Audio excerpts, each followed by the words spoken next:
Hey Joshua, hope you're doing well. Um, as you can see from the ingredients, we're going to be making Hungarian lecho. We're not going to do authentic. We're going to do how Grammy made it for us and what you're used to, and also we're going to use what's on hand. We're not going to buy specific products, although you can, and I'll go through that quickly as we talk about the ratio of the recipe. First and foremost, if you can find the true Hungarian pepper, this is what you want to use the most. It has the best flavor. It's sweet. It's just different than the regular generic paprika that you can get off the shelf. I think it's mostly Spanish paprika that is served, and there's nothing wrong with that. But there is a noticeable difference in flavor between the two paprika seasonings. For the recipe, we're going to use 2 large onions, a little bit larger than orange size. We're going to about 1.5 pounds of bell peppers. This is what we had on hand in the house, and they're the baby bells. True recipe calls for the Hungarian wax pepper. That's generally can be really spicy if you like that kind of thing, or mild. It just depends on the plant. Also, something that would be similar to Hungarian wax peppers would be a Cubanelle pepper, and that makes a really good chili. Sometimes it's hard to, excuse me, it does make a good chili too, but it also makes good lecho. But this is always on hand in the stores. If you can't find the baby bells, you can get the big one, but just remember, for the amount of onion, you'll need about a 1.5 pounds. And then for that, we're going to use 7 Campari tomatoes. And then what we have in the cabinet is jasmine rice. It's basically a white rice. Yes, it has a little bit of flavor that's not normal for lecho, but you don't notice it for how it is. And then also you can do different types of sausage.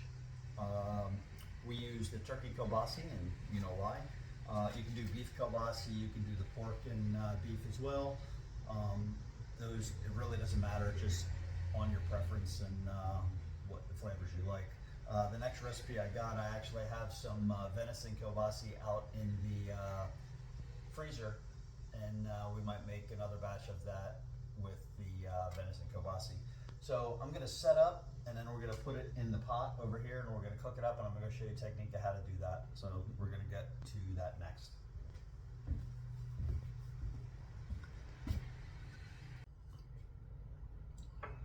All right, now that I'm hydrated, basically what you want to do, you want to cut the onions with both ends off, split them in half.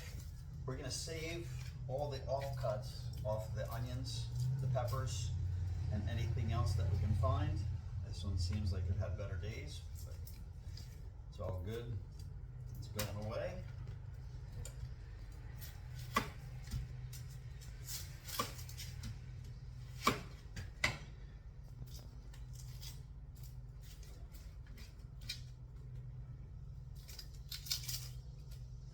All right, onion's done. I'm going to show a couple peppers.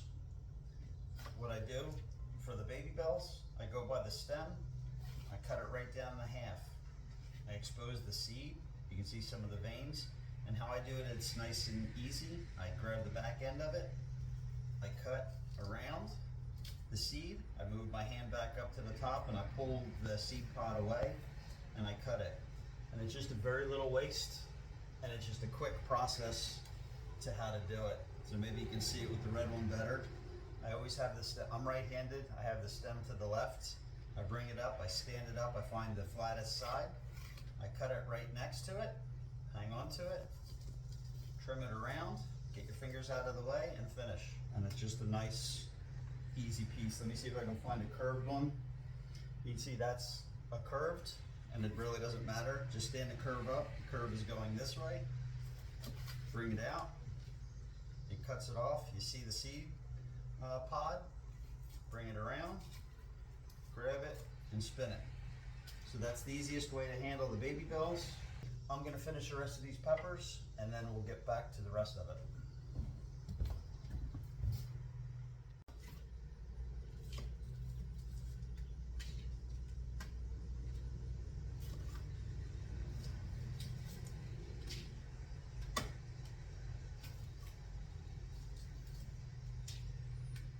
All right, we just finished up the peppers. I'm gonna take away the loose, just easy to get to seeds. Make myself a little cleaner here. All right, so now we're gonna take the pepper. You can cut them up into little fine chunks, but since you have small little pieces like this off of the baby bills, if they're really big, I'd slice them into thirds. And if they're small, like this, like that's just a generic piece, I'd leave it. I'd take something like this, so you can see it. I'd split this in half. I'd leave this whole. And then something like this, it really doesn't matter. You're just looking for the same kind of consistency in size, just for so it's even cooking throughout. So you take a bunch, you get it done, get it out of your way.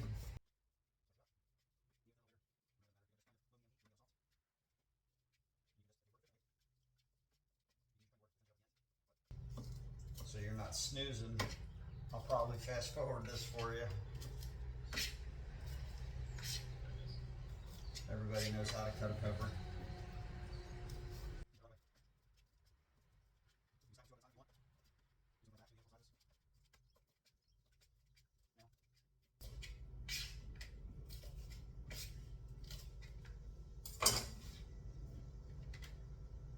Some onion, we're gonna put that there. Peppers, I'm just gonna slide them right back on the tray. Keep them on there. Pick up the runaway later. Now that you have half your onion, I like to stand it up on end. I know there's the professional way to do it. I've developed my own faster technique in the way. And basically, you always want to keep your fingers covered. You don't want to slice your fingers or your fingernails off. Keep them bent in so that when you do get your knife close, you're riding on the knuckle. But I don't even get that far. I get to halfway, and now it's the skinnier base and the longer end. I flip it over, and now it's all uniform slices. I don't have to worry about cutting my finger. So I turn it on the angle of if it's a really big onion. I flip it over, and it's all the same size. So you see the onion goes like this, how I turn the knife. I do that in the beginning till I get to about here, and then that's when I'll flip it over. And that way it's just uniform cuts, because there's so many layers to an onion. You know we're all complicated. All right, onion's done.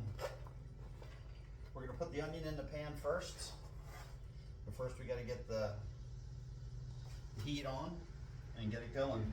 So I'm gonna set up over here so that that's ready. So give me a minute and we'll be back. I actually forgot, let's get the kielbasa going. The tomatoes I don't do till everything's starting to stew and simmer and all of its goodness. You can use generally how much you want. This one I'm just gonna get rid of so it's not sitting on the counter. You can use anywhere from a half to a whole. There's 3 of us that eat this. Sometimes Mom eats it, sometimes she doesn't. So basically I'm cutting on a bias. If you take something straight across, that's just a round cut. Doesn't matter. I've just always done it on a bias. And I try and make them, I don't know, it's probably about a 1/4 inch thick.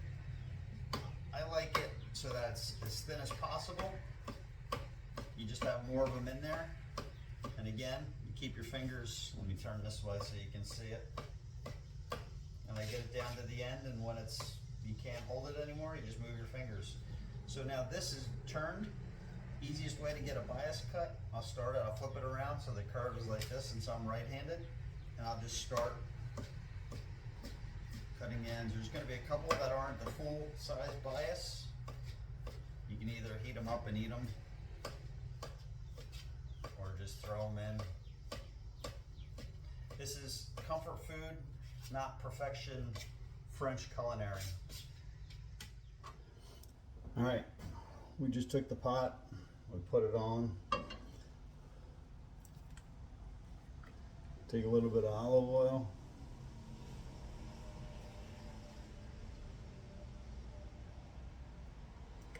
2.5 tablespoons. I'm actually going to turn the heat up. We're going to have it go to the beginning. It's probably high. It's not full extreme. This burner goes to, I don't know, 40,000 BTU. I'm at top side of medium high right now. So we're going to let the oil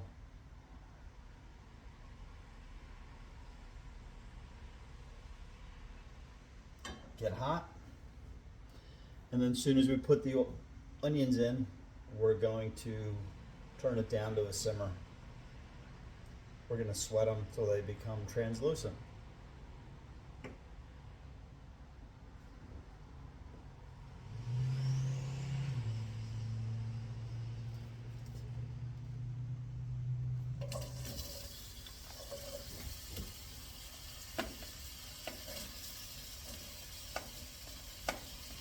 One piece of pepper gets in, it really doesn't matter.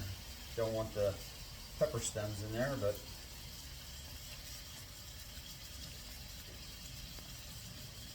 just the onion.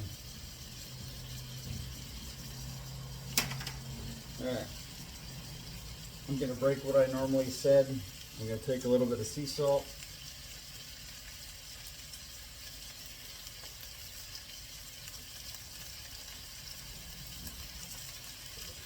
Maybe half a teaspoon. So you can hear it actually starting to go. You can see it sizzling.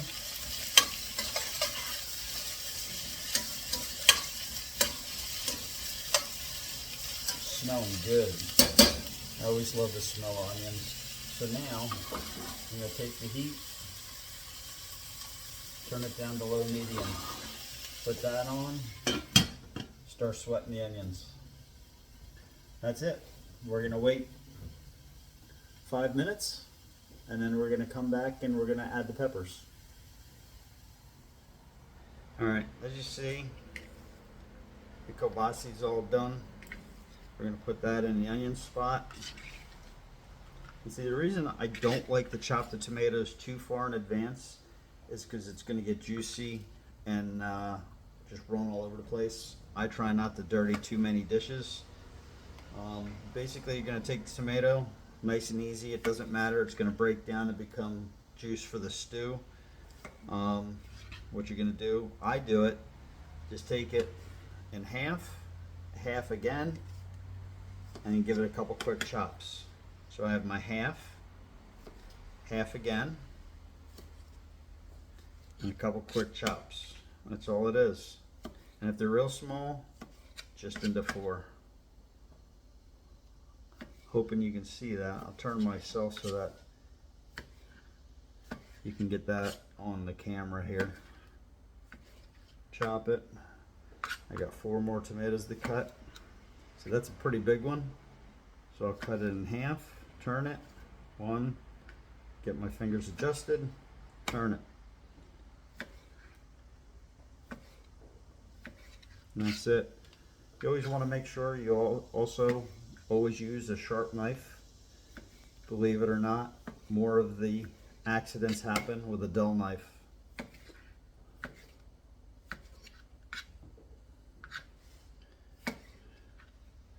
Push one side. Notice how it's not squeezing the tomato out? If this was a dull knife, that tomato would be squishing.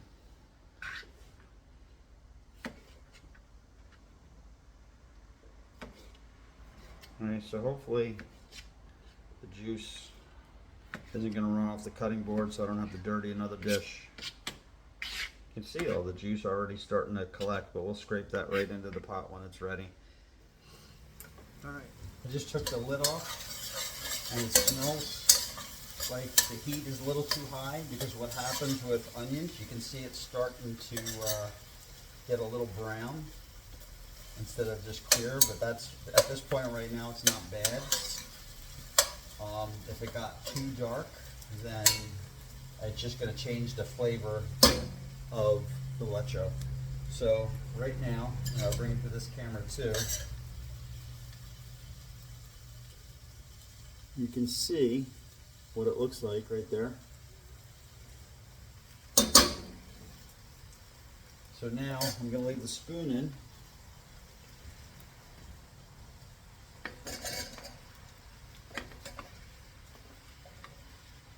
And we're just going to add the peppers.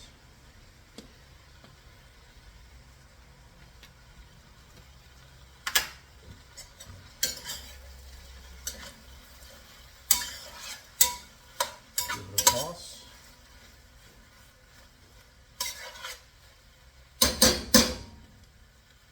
Now, some leche recipes I saw doesn't call for paprika, which I think is wrong.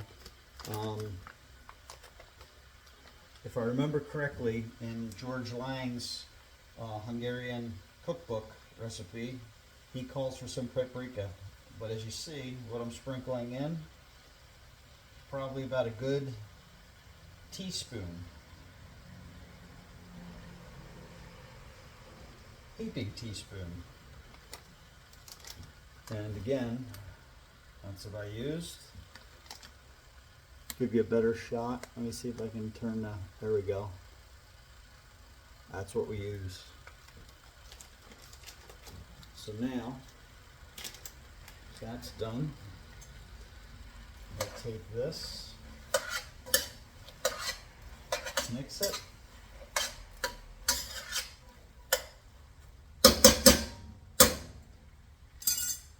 And then give it a cover, but we're still not putting the rice in.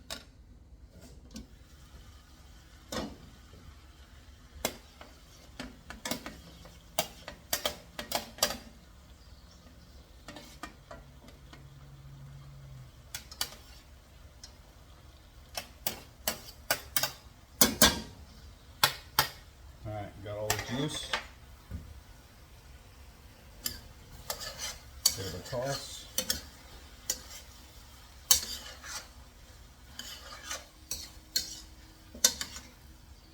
Now at this point,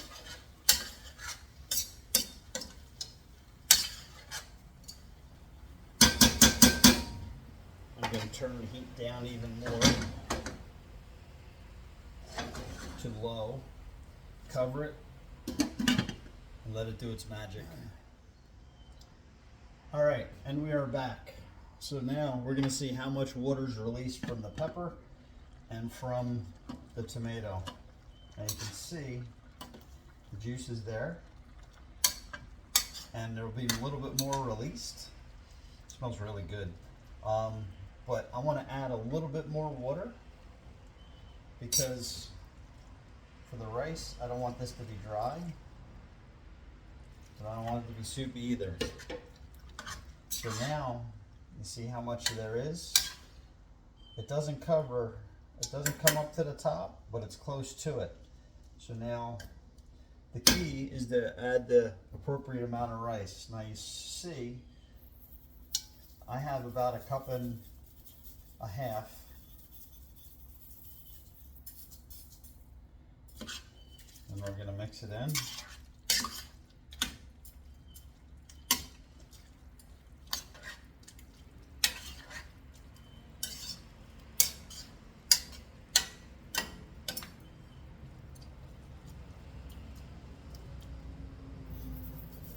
I think I was right. So you really don't see the rice right now. And when I first started making this dish, that always freaked me out, so I always add a little bit more, but my dish was dry. So if the rice disappears, don't get nervous. It's all good. Now we're gonna, now it's still on low. We're gonna leave it do its thing. So that's added the rice, a little bit of water. You can still see a little bit of bubbles. We're going to come back in a few minutes and give it a stir. All right, it's been a few minutes since we added the rice. I'd like to cover one thing too, kid. When you add the rice, there's really no set time. I like to keep the onions and peppers, what in the culinary industry they would say it has a little bit of a bite to it still, which means it has a texture. You kind of need to bite through it and has a little crispness to it. With this rice, it takes about 20 minutes to cook. So with that being said, the onions and peppers in 20 minutes should be just nice and soft. You can wait longer before putting in your rice, and if you do that, the onions and peppers will break down even more, and with that happening, it'll be more of a stew and more of like just soft. I like to have a little bit of not crunch, but a little bit of texture to my leche. I want to feel it more than just the meat and just smoothness. So that's why I chose to add the rice when I did. And wherever you add the rice, for this type of rice, it's about 20 minutes. Again, if you use brown rice, it's going to take you about 35, 40 minutes. So keeping the knowledge of how long rice takes to cook, you would either have to par cook the rice a little bit. I've done that before with brown rice before adding it in, or adding the rice in almost immediately with more liquid and letting it cook that way. But I never liked the results with brown rice that way. I've always cooked it separately and put it in near the end when the rice had like 5 minutes left of cooking.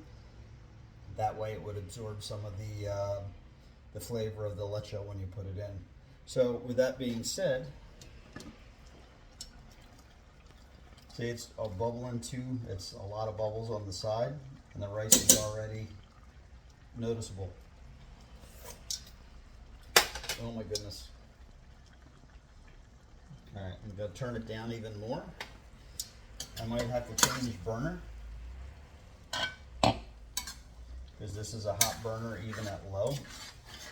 So we might have to switch it around. But now you can start to see the rice in there, whereas you didn't when it first got put in, and this is only 7 minutes in to the cooking time of the rice. So I think I did add a little too much rice for the amount of liquid, so I'm gonna add just a little bit more water. And the only thing you would have to adjust would be seasoning, would be salt, but right now it's still good, and there's so much flavor from the onions and peppers, I don't think you're gonna need to do that. All right, you see how you can see that? See that rice? And then there's still lots of liquid to go.